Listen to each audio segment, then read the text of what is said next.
These first two pictures that you see are illustrating our undercover systems and our extremely flat ceiling system.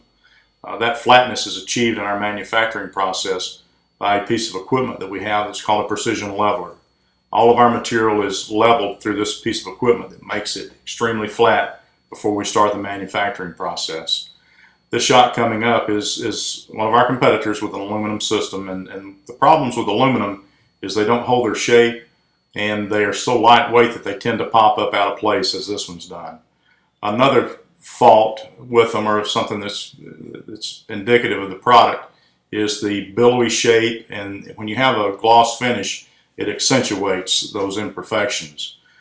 This next shot that's coming up is our mitered gutter system, showing the custom miter as fit directly to the house. Whatever angle's there is what we fit it to.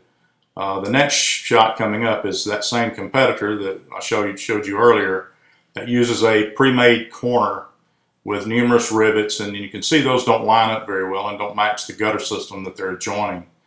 The other problem with that is it's not very attractive, and that unattractiveness is accentuated when you have several of them together, as you see in this shot where they're going around a vent.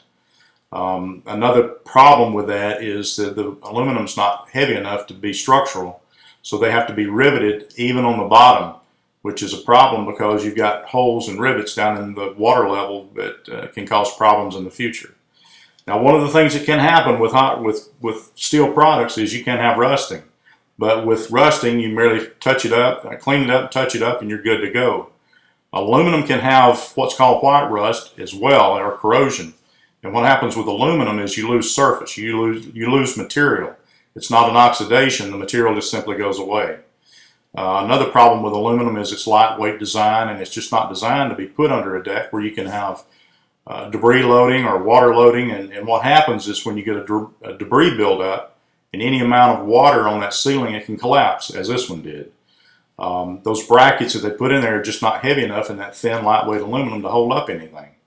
And just to illustrate my point, this next shot is of in our plant, and it has two of our panels, and this happens to be our Denver franchisee standing on top of them. And you can see that it holds his 165 pounds up plus itself.